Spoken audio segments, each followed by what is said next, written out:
BBC کی documentaries بنی ہوئی ہیں. BBC نے ڈاکیومنٹریز بنائی ہیں شریف خاندان اور زرداری خاندان کی چوری کے اوپر. تو ان کو ساروں کو پاک کیا جا رہا ہے. NRO 2 دے کے NRO جنرل مشرف نے دیا تھا. 4 گنا پاکستان کے قرضے بڑھے تھے NRO 1 کے بعد. لوٹ مار ہوئی تھی. ہم نے اٹھایا تھا وہ بینکرپٹ ملک جو 2018 کو ہمیں ملا تھا کہ جب دیوالیہ نکلا ہوا تھا. اور یہ اب NRO 2 جنرل باجوہ نے دیا ان کو کہ یہ اب آئے ہیں سارے پاک ہو کے اور آہستہ آہستہ ان کے سارے کرپشن کیسز ختم ہو رہے ہیں. اور ایک ایک یعنی قانون بنائے ہیں انہوں نے نیب امینڈمنٹس میں کہ ایک ایک کی کرپشن معاف ہو رہی ہے. اور افسوس کی بات یہ ہے کہ سلمان شہباز واپس آتا ہے, ہار پہنائے جاتے ہیں اس کو, اور اس کے بعد وہ پوری پریس کانفرنس کرتا ہے کہ کتنا ظلم ہو گیا سلمان شہباز سے.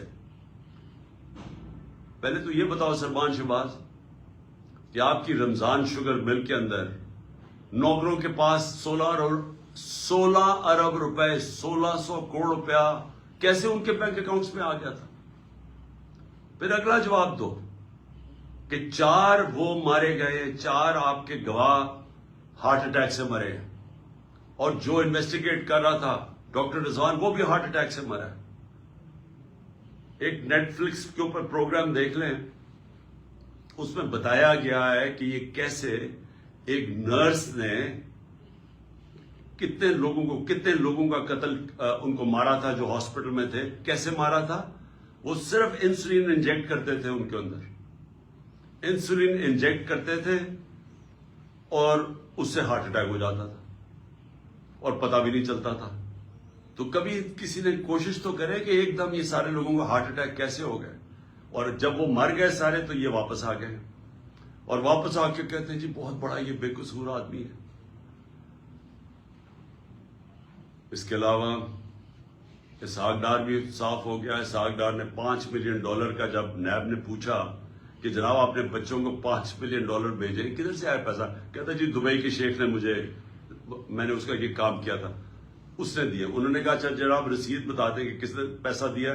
جیسے انہوں نے رسید مانگی پرائم منسٹر کے جہاز میں بیٹھ کے ملک سے باہر بھاگ گیا. اور یہ شریف خاندان کا یہ جو بڑے بڑے انکشاف ہوا تھا ان کی ایونز فیلڈز اپارٹمنٹ جو مے فیئر کے اندر ان کے 4 سب سے لندن کے مہنگے علاقے میں جدھر یہ رہتے ہیں, تو آج تک ایک نہیں چیز بتا سکے کہ پیسہ سورس آف انکم کدھر سے آئی تھی. اور اسی طرح مجھے افسوس سے کہنا پڑتا ہے کہ آج آصف زرداری کی بہن, وہ سارے اگر سندھ کے اندر جا کے پوچھ لیں کہ وہ جدھر بھی کٹ آتا ہے وہ کدھر جاتا ہے, وہ زرداری مافیا کے پاس جاتا ہے. تو وہ بھی معاف ہو گیا, زرداری بھی معاف, تو یہ سب بچ جائیں گے آپ. اور میں یہ اپنی قوم کو یہ آج بتانا چاہتا ہوں کہ میں آپ سے نہیں 26 سال سے یہ چیزیں کہہ رہا تھا. 26 سال سے میں کہتا جا رہا تھا کہ کیونکہ پاکستان میں قانون کی حکمرانی نہیں ہے اس لیے کرپشن ہے, کیونکہ قانون کی حکمرانی نہیں ہے اس لیے قبضہ گروپ ہے. کیوں نہیں امریکہ میں قبضہ گروپ, کیوں نہیں یورپ میں قبضہ گروپ, کیوں نہیں لندن میں کسی کے جو بیچارے آپ کے پاکستانی محنت کرتے ہیں ان کی زمینوں پہ کیوں نہیں قبضے ہوتے؟ پاکستان میں آتے ہیں تو کیوں ہوتے ہیں؟ کیونکہ یہاں طاقت کی حکمرانی ہے. اور یہ ہے جنگ ہماری قوم کے لیے. نوجوانوں یہ جنگ ہم لڑ رہے ہیں, انصاف کی تحریک. اب میں دوسرے پہلو پہ آتا ہوں, معیشت کے اوپر.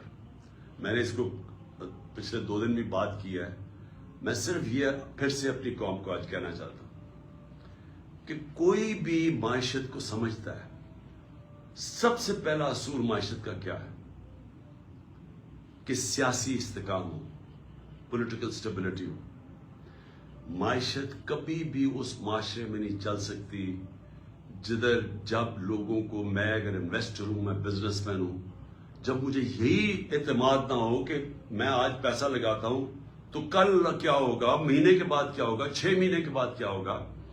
انسرٹنٹی جب ہوگی معاشرے میں, کبھی بھی اس معاشرے کے اندر سرمایہ کاری نہیں آتی. آج بزنس بالکل رک گئی ہے پاکستان میں. 88% پاکستان کے بزنس مین کہتے ہیں کہ ہمیں کوئی اعتماد اس حکومت پہ نہیں ہے. آج 100% تقریباً جو بیرون ملک جو انویسٹرز ہوتے ہیں جن کو جو کدھر سے لیتے ہیں کہ ملک کے معیشت کے کیا حالات ہے، کریڈٹ رسک، کہ آج ان کو یہ خوف ہے، تقریباً 100% پاکستان کی کریڈٹ رسک بڑھ چکی ہے کہ اگر پاکستان کو قرضہ دے گا تو وہ واپس نہ ہونے کی اس کی چانس 100% پہ پہنچ گئی ہے. جب ہم تھے اپریل کے اندر تو 5% تھی. تو یہ جب سے یہ آئے ہیں تو کسی کو نہ باہر نہ اندر اعتماد ہے پاکستان کی اکانومی پہ، لہذا اکانومی سکڑتی جا رہی ہے، گروتھ ریٹ نیچے جا رہی ہے. 6% پہ ہم چھوڑ کے گئے تھے، آج 0 پہ پہنچ گئی ہے. اس کا مطلب بے روزگاری بڑھتی جا رہی ہے. اس کا مطلب کہ فیکٹریاں جو بند ہوتی جا رہی ہیں اور جو بے روزگار لوگ نکل رہے ہیں، ایک طرف مہنگائی ہے، دوسری طرف بے روزگاری ہے. کیسے لوگ تنخواہ دار لوگ کیسے گزارا کریں گے آج؟ اوپر سے کسان علیحدہ رو رہا ہے، بجلی کے بل اسمانوں پہ ہیں، ڈیزل کی قیمت جو ہم 150 روپے لیٹر چھوڑ کے گئے تھے، آج عالمی منڈی میں تیل نیچے آ چکا ہے. ہمارے دور میں 115 سے لے کے 103 روپے $103 تھا. 115 سے $103 بیرل تھی انٹرنیشنل مارکیٹ میں. آج وہ $80 سے نیچے آ گئی ہے. لیکن ڈیزل کدھر ہے، پیٹرول کدھر ہے، کیسے بجلی کی قیمت آج کدھر ہے؟ ہم 17-18 روپے یونٹ پہ چھوڑ کے گئے تھے، آج وہ 40 روپے سے اوپر چلا گیا. کس طرح لوگ پیسے دیں گے؟ کسان جس کے پاس پیسہ آیا تھا ہمارے دور میں، اس نے اپنی زمین پہ لگایا تھا، جس کی وجہ سے ریکارڈ پیداوار ہوئی تھی، 4 بڑی بڑی فصلوں کی ریکارڈ پیداوار ہوئی تھی. آج کسانوں سے پوچھیں کیا حالات ہیں ان کے؟ کسان علیحدہ پسا ہوا ہے، بزنس مین علیحدہ پسا ہوا ہے، انڈسٹری ہماری بند ہو رہی ہے. سروسز، یہ جو آئی ٹی کے اندر ہم نے اتنے انسینٹیوز دیے تھے، ہماری 75% آئی ٹی ایکسپورٹس بڑھی تھی، ان کے انسینٹیوز انہوں نے واپس لے لیے. تو سوال یہ ہے کہ اب ہم کدھر سے آمدنی بڑھائیں گے اپنے قرضے واپس کرنے کے لیے؟ اگر ایک ملک پر قرضہ چڑھا ہوا ہے، گھر پہ قرضہ چڑھا ہوا ہے، تو وہ واپس کیسے کرتا ہے؟ آمدنی بڑھا کے. تو جب آمدنی سکڑتی جا رہی ہے تو قرضے ہم نے کیسے واپس کرنے ہیں؟ ہم کیسے جو ہماری آگے لائبلٹیز آ رہی ہیں ہم کیسے واپس کریں گے؟ ان کے پاس تو کوئی پلان نہیں ہے. آج ذرا صرف میں بتانا چاہتا ہوں تھوڑی سی قیمتیں جو عام آدمی کو آج افیکٹ کرتی ہیں. پیاز، لوگ کئی پیاز اور روٹی کھاتے ہیں، 400% اس کی قیمت بڑھ چکی ہے پیاز کی. ٹماٹر، یہ بھی عام لوگ جو گوشت نہیں کھا سکتے وہ لوگ روٹی کے ساتھ ٹماٹر کے ساتھ روٹی کھاتے. 300% بڑھ چکی ہے اس کی قیمت. آٹا یعنی روٹی کے بغیر کون گزارا کرتا ہے؟ 100% قیمت بڑھ چکی ہے آٹے کی. دالیں، 50% قیمت بڑھ چکی ہے دالوں کی. گھی عالمی مارکیٹ میں نیچے آ گیا. پام آئل، آج گھی کی 50% قیمت بڑھ چکی ہے. میں یہ اس لیے آپ کو بتا رہا ہوں کہ جو عام لوگ ہیں سوچے کہ وہ کیسے گزارا کرتے ہوں گے آج. تو جب معیشت نیچے جا رہی ہے، میں پھر سے ریپیٹ کرتا ہوں، اور میں سارے پاکستان کے اداروں سے آج بات کر رہا ہوں. میں اس چیز پاکستان کے سارے اداروں سے بات کر رہا ہوں کہ یہ جو ہونے جا رہا ہے یہ آپ سب کو افیکٹ کرے گا. کوئی ادارہ جزیرہ نہیں ہے کہ ملک نیچے جا رہا ہو تو وہ جزیرہ بچ جائے گا. سارا ملک ہی نیچے جائے گا. یہ مجھے تو ایسے لگتا ہے کہ یہ ایک سازش کے تحت ہمارے ملک سے ہوا ہے، کہ ایک جس طرح کسی نے پلان کر کے ہمارے ملک کو اس طرف لے کے جا رہا ہے کہ ملک اگر خدا نخواستہ ڈیفالٹ کر جائے تو اس کے بعد سب سے پہلے ملک کی نیشنل سیکیورٹی متاثر ہوگی. اور نیشنل سیکیورٹی ہم سب جانتے ہیں کہ نیشنل سیکیورٹی جو پاکستان 7 گنا بڑا ملک ہے ہمارے ساتھ، جس کا 3 جنگیں ہو چکی ہیں. تو اگر ہمیں تو صرف اعتماد یہ ہے کہ ہمارے پاس ایک ایسا ہتھیار ہے جس کی وجہ سے کوئی ہمیں حملہ نہیں کرے گا. لیکن اگر ملک ہی بینکرپٹ ہو گیا تو جو لوگوں نے ہمیں پھر وہاں سے بیل آؤٹ کرنا ہے وہ کیا قیمت مانگے گی؟ ہم سب جانتے ہیں وہ کیا قیمت مانگیں گے. میں یہ ویسے واضح آج کرنا چاہتا ہوں کہ میں یہ ایک تاثر دیا جا رہا ہے کہ جناب ہم چاہتے ہیں کہ ملک کی اسٹیبلشمنٹ ہماری مدد کرے. یہ جب ہمارے خلاف یہ دھرنے دیے جا رہے تھے اور یہ جب کہا جا رہا تھا کہ جی ساری جو پی ڈی ایم کی جماعتیں ہیں یہ سارا وقت کہہ رہے تھے کہ جی ان کو چھوڑ کے تو ہماری مدد کریں. میں بالکل کسی سے کوئی مدد نہیں مانگ رہا. میں قطعی طور پہ یہ نہیں کہہ رہا کہ اسٹیبلشمنٹ ہماری مدد کرے. میں یہ چاہ رہا ہوں کہ اسٹیبلشمنٹ نیوٹرل ہو. میں اس لیے چاہ رہا ہوں اسٹیبلشمنٹ نیوٹرل ہو کہ اسٹیبلشمنٹ کا وقار اوپر جائے. جنرل باجوہ کے دور کے اندر فاصلہ عوام اور اسٹیبلشمنٹ کے بیچ میں فاصلے بڑھ گئے. یہ ہمارے ملک کا نقصان ہے. اس ملک کو ایک مضبوط فوج کے ادارے کی ضرورت ہے. میں ایک آزاد آدمی ہوں, ایک آزاد ملک میں رہنا چاہتا ہوں. میں کسی صورت یہ نہیں چاہتا کہ ہماری فوج کمزور ہو اور ہماری آزادی چلی جائے. اس لیے یہ پاکستان کے انٹرسٹ میں ہے کہ ہمارا فوج کا ادارہ مضبوط ہو. مضبوط وہ تب ہوگا جب وہ نیوٹرل ہو, وہ مداخلت نہ کرے. جو جنرل باجوہ کے دور کے اندر جس طرح کے بے دردی سے انہوں نے ہماری پالیٹکس کے اندر جس طرح انہوں نے کیا, میں آپ کو کہتا ہوں کہ میں نے اپنی زندگی میں جس طرح کی کھلی دشمنی ہمارے ساتھ کی گئی ان 7 مہینوں کے اندر میں نے کبھی یہ نہیں دیکھا. جس طرح جو ہماری حمایت کرتا تھا, میڈیا کرتا تھا, اس کے خلاف ایکشن, ہمارے لوگوں کے اوپر دھمکیاں علیحدہ, گمنام نمبر سے ٹیلی فون آ رہے ہیں اور دھمکیاں دیے جا رہے ہیں کہ عمران خان کو علیحدہ چھوڑو. میرے خلاف سٹیٹمنٹس لینے کی کوشش کی, لوگوں کو کہا کہ عمران خان کے خلاف سٹیٹمنٹ دو. یہ جو سارا توشہ خانہ کیس ہے اس کے پیچھے کون تھا؟ کون ان کو پکڑ کے یہ لوگوں سے سٹیٹمنٹس دلوا رہا تھا؟ اور اس کے علاوہ جو ارشد شریف سے ہوا, جو اعظم سواتی سے ہوا اور ہو رہا ہے, جو شہباز گل سے ہوا, جو جمیل فاروقی سے ہوا, صرف اس لیے کہ وہ ہمارے حق میں سٹیٹمنٹس دے رہا تھا, جو ٹی وی چینل سے کیا گیا. کبھی میں نے آپ کو بتایا کہ میں نے جنرل مشرف کے مارشل لا کی میں سخت خلاف تھا اور انہوں نے مجھے میں نے جیل گیا ان کے دور میں. میں نے کبھی اس طرح کی سختی, اس طرح کی ہیومن رائٹس کی وائلیشن اس دور میں نہیں دیکھی تھی جو میں نے اس جنرل باجوہ کے اس دور میں دیکھی. اور مجھے افسوس سے کہنا پڑتا ہے کہ جس طرح کی انہوں نے ہمارے ساتھ سختیاں کی, ایک وہ پارٹی جو کہ پاکستان کی فیڈرل پارٹی ہے, سب سے بڑی پارٹی ہے پاکستان کی اس وقت, میں یہ آگوں کہ پاکستان کی تاریخ میں سب سے بڑی فیڈرل پارٹی ہے. ذوالفقار بھٹو کی پیپلز پارٹی بھی اس طرح سارے پاکستان میں نہیں تھی جو آج تحریک انصاف ہے. ایک نیشنل لیول کی پارٹی ہے. ہمیں کمزور کرنے کی کوشش کی.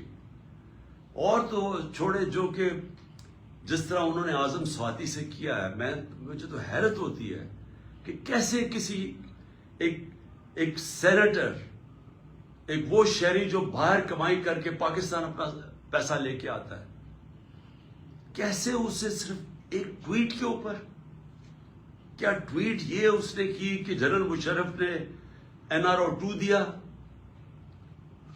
سارا پاکستان جانتا ہے کہ جنرل مشرف نے جنرل باجوہ نے NRO 2 دیا, مشرف نے NRO 1 دیا, سب کو پتا ہے.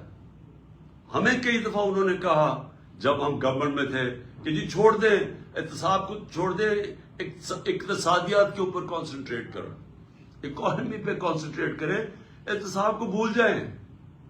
ہمیں فیٹف کے اندر انہوں نے ان کی طرف سے آئی ریکویسٹ کہ جناب فیٹف میں ان کو NRO 2 دے دو, یہ اپوزیشن کو.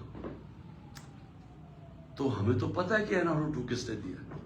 تو اگر اعظم سواتی نے یہ ٹویٹ کری تھی, یہ اس کی اتنی بڑی سزا تھی کہ اس کو پہلے پوتوں اور پوتیوں کے سامنے گھر میں 3 بجے گھس کے مارا گیا, پھر اس کو ننگا کر کے ISI نے اس کو مارا علیحدہ, اور اس کے بعد اس کو جو کیسٹ اس کی بیوی اور بیٹی کو دی گئی, وہ گندی کیسٹ, اور اس کے بعد اب اس کے اوپر 30 کیس اور کر دیے. اس عمر میں آدمی کو کبھی کوئٹہ جا رہا ہے اور کبھی سندھ جا رہا ہے. اور میں آج کوئٹہ اور سندھ کے ہائی کورٹس کو سلام پیش کرتا ہوں کہ جس طرح انہوں نے سٹینڈ لیا اس کے اوپر. لیکن کیا یہ ایک مہذب معاشرے میں، ایک ڈیموکریٹک معاشرے میں ہوتا ہے؟ یہ تو ڈکٹیٹرشپ میں بھی اتنا برے حالات نہیں تھے. اور اس کے بعد شہباز گل، اس کے اوپر 8 کیس اور کر دیے.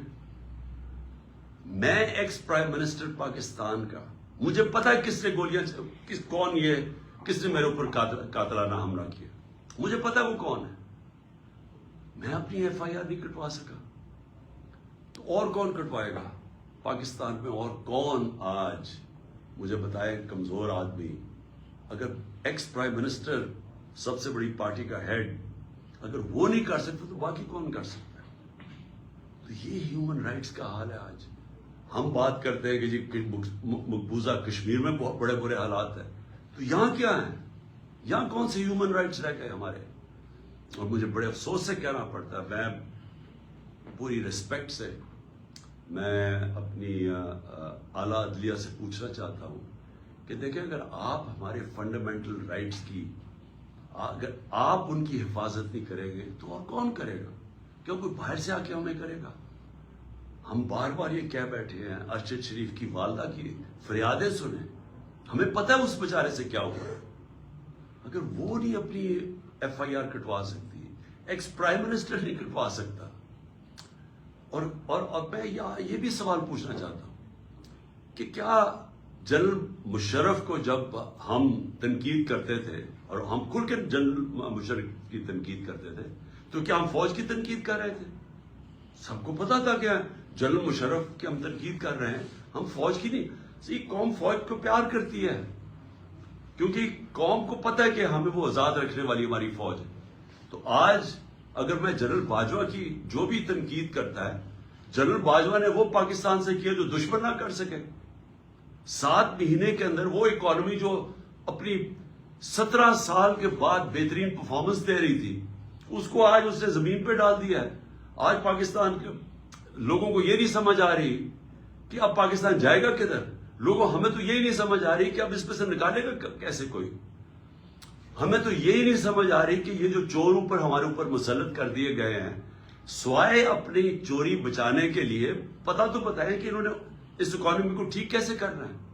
اور یہ 30 سال دونوں اقتدار میں رہ چکے ہیں، کب انہوں نے اکانومی کو ٹھیک کیا تھا؟ یہ تو جب سے آئے ہیں پیسہ بنانے کے چکر میں ہے، اور ان کے پیسے معاف ہو رہے ہیں اور ملک بھی نیچے چلا گیا. کون ذمہ دار ہے اس کا؟ تو یہ ہمارا رائٹ ہے، یہ میرا جمہوری رائٹ ہے یہ کہنے کا. اور میں آپ کو پھر سے یہ کہہ دوں کہ میں یہ باتیں اس وجہ سے، یہ قاتلانہ حملہ میرے اوپر ہوا تھا میرا منہ بند کرنے کے لیے. یہ منہ نہیں بند ہونے لگا. یہ جب تک میں زندہ ہوں، میں اس ملک کے لیے کھڑا ہوں گا، اس ملک کی آواز بلند کروں گا. میں کسی صورت سے اپنی آواز بند نہیں کرنے لگا. اور میں یہ چاہتا ہوں کہ اگر کوئی ادارے کے اندر کالی بھیڑے ہیں تو ادارہ اپنا وقار اونچا کرتا ہے جب ان کے اگینسٹ ایکشن لیتا ہے. یہ نہیں کہ جو بات کرتا ہے ان کے اوپر کاروائی شروع کر دے، جو کہ اعظم سعودی سے خاص طور پہ ہوا. اور میں آخر میں الیکشن کمیشن کے اوپر بات کرنا چاہتا ہوں. میں پھر سے یہ کہتا ہوں کہ میں نے پاکستان میں جب سے بھی میں 26 سال سے الیکشن لڑ رہا ہوں، میں نے اپنی زندگی کے اندر کبھی اس طرح کا الیکشن کمشنر نہیں دیکھا. جو ایک تو یہ جو سکندر سلطان ہے، اور دوسرا جو کہ سندھ کا الیکشن کمیشن ہے.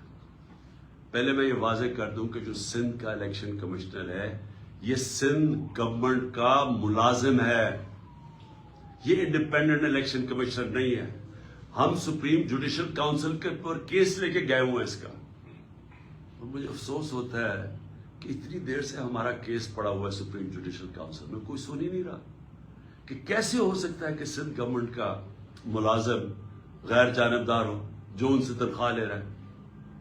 اور جو اس نے کیا ہے چیف الیکشن کمشنر نے، سوائے اس کے، اس کا 1 پوائنٹ ایجنڈا ہے کہ عمران خان کو ڈسکوالیفائی کیسے کرنا ہے. توشہ خانہ کا کیس اس نے پکڑا ہوا ہے. جس وقت بھی یہ کیس عدالت میں جائے گا، اس کے ہاتھ سے نکلے گا، میں آج رائٹنگ میں اس قوم کو دیتا ہوں، ہر چیز اخلاقی طور پہ اور قانونی طور پہ اس میں جائز میں نے کی ہے. اور دوسرا فورن فنڈنگ کیس، جس وقت بھی اس کے اوپر تحقیقات ہوں گی، یہ واضح ہو جائے گا کہ تحریک انصاف واحد پارٹی ہے جس نے صحیح معنی میں پولیٹیکل فنڈ ریزنگ کی ہے. سپریم کورٹ نے بھی 2018 میں کہا ہوا ہے اس کو، الیکشن کمیشن کو، پھر سے ہائی کورٹ میں بھی کہا ہوا ہے کہ جو فنڈنگ کیس ہیں، تینوں parties, Peoples Party, P M L N اور تحریک انصاف کی اکٹھی سنی جائے. 4 سال ہو گئے ہیں، تحریک انصاف کو کٹہرے پہ کھڑا کیا ہوا ہے اور ان دو پارٹیز کے کیسز نہیں سنتا. کیسز اس لیے نہیں سنتا کہ جب یہ کیس آپ قوم کے سامنے آئیں گے تو آپ کو پتا چلے گا کہ ان پارٹیز کا کوئی طریقہ ہی نہیں ہے فنڈ ریزنگ کا. یہ فنڈز کیسے اکٹھے کرتے ہیں، یہ بڑے بڑے نامور، اور میں وہ بزنس مین بھی جانتا ہوں جو بڑے بڑے جن کو یہ پہلے مل کے ان کے ساتھ ان کے بزنس پارٹنر ہی ہوتے ہیں، ان کو پیسہ بنا کے دیتے ہیں، پھر الیکشن آتا تو ان سے بڑے بڑے اربوں روپیہ لے لیتے ہیں. یہ ہے ان کی فنڈ ریزنگ. وہ پارٹی جس نے 40,000 لوگوں کا ووٹ ڈیٹا بینک ہے، ڈونر بینک ہے 40,000 لوگوں کا، وہ پارٹی کو اس نے کھڑا کیا ہوا ہے. کبھی کچھ کر رہا ہے، کبھی ایف آئی اے سے چیک کر رہا ہے، کبھی کوئی ہمارے ڈونرز کو تنگ کر رہا ہے.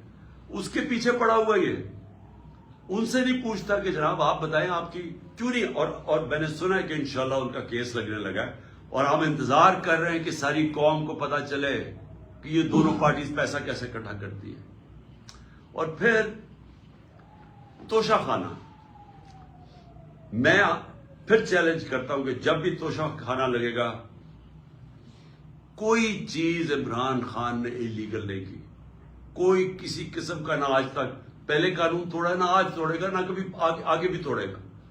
لیکن جنہوں نے قانون توڑا ہے، جنہوں نے توشہ خانہ میں ڈاکہ مارا ہے، اس میں ہے نواز شریف اور آصف زرداری.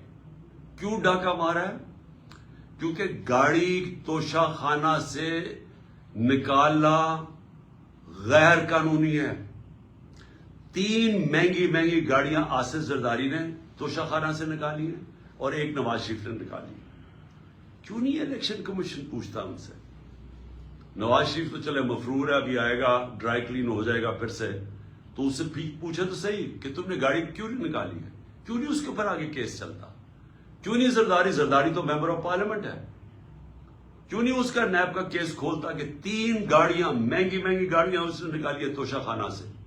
تو سب سے آسان کام ہے، میں جناب کسی کو اپنے دوست کو کہوں کہ مجھے گاڑی پریزنٹ کر دے، وہ مجھے پریزنٹ کرے، میں توشہ خانہ میں ڈال دوں، آدھی قیمت دے کے گاڑی خرید دوں. تو اسی لیے اجازت نہیں ہے اس کی. تو میں اس سے سوال پوچھتا ہوں کہ ان سے کیوں نہیں پوچھا آج تک؟ اور پھر کیا وجہ ہے کہ جو بھی کیس جاتا ہے ہمارا اس الیکشن کمیشن کے پاس ہمارے خلاف فیصلہ ہو جاتا ہے؟ 8 دفعہ ہم عدالت میں گئے اور عدالت میں انہوں نے اس کے فیصلے رد کیے. اور اگلا میرا سوال ہے کہ ہم اس کے اگینسٹ عدالت میں گئے ہوئے چیف الیکشن کمیشن کے، ہمارے کیس ہی نہیں سنے جاتے اور وہ ہر روز ہمارے خلاف نیا کوئی فیصلہ کرتا رہتا ہے. دیکھیں، پاکستان کے اندر اگر فری اینڈ فیئر الیکشن نہ کروائے گئے، میں آج آپ ساری قوم کو آگاہ کرنا چاہتا ہوں کہ اگر میں بڑا ہوں اس قوم کا تو میرا کام ہے اپنی قوم کو سمجھانا کہ اگر اس ملک میں فری اینڈ فیئر الیکشن نہ کروائے گئے، یا انتشار ہوگا، آگے ملک کے اندر حالات برے ہیں، آگے یہاں سیاسی استحکام نہیں ہے، آگے اس ملک کے اندر یہ چور جو اوپر بیٹھے ہوئے ہیں یہ پوری کوشش کر رہے ہیں کہ کسی نہ کسی طرح میچ تو ان سے کھیلا نہیں جاتا، کسی نہ کسی طرح ڈسکوالیفائی کریں، کیسز کریں، ایف آئی آر کریں. میرے اوپر 30 ایف آئی آر ہو چکی ہے اور مجھے کوئی فکر نہیں ہے. میں کوئی ملک سے باہر نہیں بھاگا یہ سارے چوروں کی طرح. یہ سارا شریف خاندان بھی باہر بھاگ جاتا ہے جب کیس ہو. میں یہیں بیٹھا ہوا ہوں اور یہیں لڑا ہوں کیس. میچ تو یہ کھیل نہیں سکتے انہوں نے اب یہی الیکشن کمیشن کو استعمال کرنا ہے اور انہوں نے